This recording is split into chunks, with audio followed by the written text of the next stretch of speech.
अस्सलाम वालेकुम। मेरा नाम प्रोफ़ेसर डॉक्टर अमरीन अख्तर है और आप देख रहे हैं मेरा चैनल मुझे कुछ कहना है।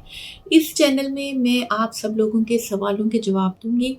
तो आप लोगों को जो भी कन्फ्यूज़न है, जो भी सवाल हैं आपके, जो भी क्वेरीज़ हैं, तो वो आप मुझे कमेंट में लिख के भेज सकती हैं या जो मैं नंबर अपना शेयर करूँगी उसके ऊपर आप मुझे व्हाट्सएप मैसेज कर सकती हैं, वॉइस मैसेज कर सकती हैं या टेक्स्ट मैसेज कर सकती हैं। फिर मैं अपनी फ़ुर्सत में उसके मुताबिक वीडियो बना के तो अपलोड कर दूँगी।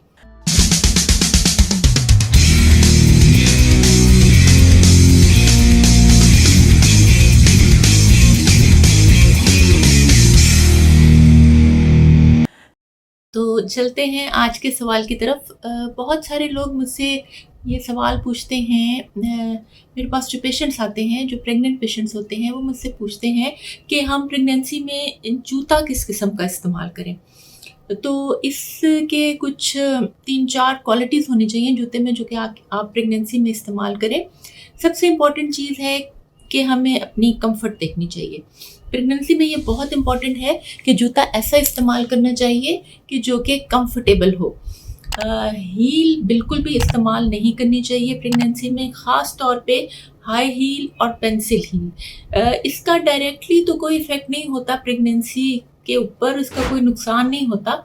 लेकिन इसमें मसला क्या होता है कि इसमें रिस्क ऑफ फॉल जो है, गिरने का रिस्क जो है वो बढ़ जाता है, जिसकी वजह से नुकसान हो सकता है माँ को भी और बच्चे को भी।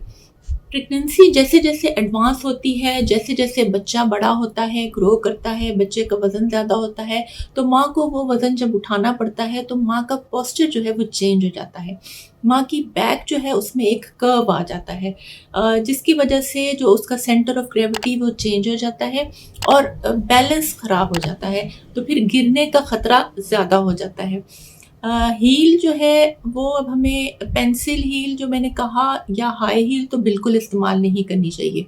अगर आप बहुत ज़्यादा हील लेना भी चाहते हैं, यूज़ करना भी चाहते हैं, तो एक छोटी हील जो कि 1 इंच की हील हो या फिर ब्रॉड हील जिसको हम प्लेटफ़ॉर्म हील कहते हैं या ब्लॉक हील कहते हैं, वो आप इस्तेमाल कर सकती हैं।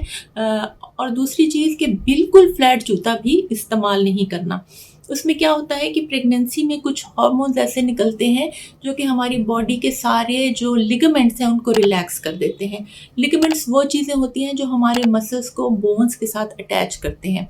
तो जब ये लिगामेंट्स रिलैक्स हो जाते हैं तो हमारे जो बोन्स हैं वो थोड़ी-सी लूज़ हो जाती हैं, मसल्स के साथ उनका कनेक्शन लूज़ हो जाता है, जिसकी वजह से इंस्टेबिलिटी आ जाती है। हमारे जॉइंट्स जो हैं वो स्टेबल नहीं रहते और गिरने का खतरा हो जाता है। दूसरा इम्पोर्टेंट पॉइंट जो हमने ज़हन में रखना है जूता खरीदते हुए कि प्रेगनेंसी में आप लोगों ने अक्सर ये देखा होगा कि हाथ सूज जाते हैं, पाँव सूज जाते हैं, तो हमें टाइट जूता नहीं लेना चाहिए। ये स्वेलिंग जो होती है ये यूजुअली वाटर होता है जो कि बॉडी के पाँव में या हाथों में जमा हो जाता है, तो जिसकी वजह से आपने देखा होगा कि फिंगर रिंग्स भी टाइट हो जाती हैं और जूते भी टाइट हो जाते हैं। तो हमें अपनी पुरानी साइज़ के मुताबिक जूता नहीं लेना चाहिए। जूता हमें एक साइज़ बड़ा लेना चाहिए या इस तरह पहन के देखना चाहिए कि जिसमें आप अपने आप को कंफर्टेबल महसूस करें, वो वाला साइज़ आपको लेना चाहिए। तीसरी चीज़ इम्पॉर्टेंट ये है कि आपको बिल्कुल जो है ना बग़ैर किसी स्ट्रैप के जूता नहीं लेना चाहिए। जैसे आजकल अक्सर फ़ैशन है फ्लिप-फ्लॉप पहनने का, उसमें क्या होता है कि आपको हर वक़्त जूते को सपोर्ट करते रहना पड़ता है, जिसकी वजह से आपके पाँव थक जाते हैं, आपके मसल थक जाते हैं। तो ना कि जूता आपको सपोर्ट करे, आपको उससे सपोर्ट करना पड़ता है। तो ऐसा जूता लें जिसके बैक में स्ट्रैप हो या पूरा कवर्ड हो ताकि पाँव को आपकी सपोर्ट हो, आपका पाँव और आपके मसल्स थके नहीं। तो मैं उम्मीद करती हूँ कि ये जो मैंने आपको चंद बातें आपके साथ शेयर की, आपके माइंड में जो सवाल होंगे उनके जवाब आपको मिल गए होंगे और इन फ्यूचर आपको जो है जूता सेलेक्ट करने में आसानी होगी।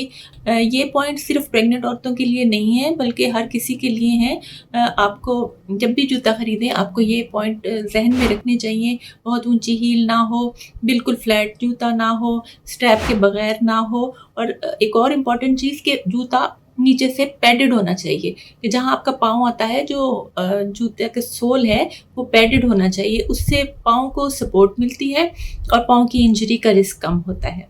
Thank you.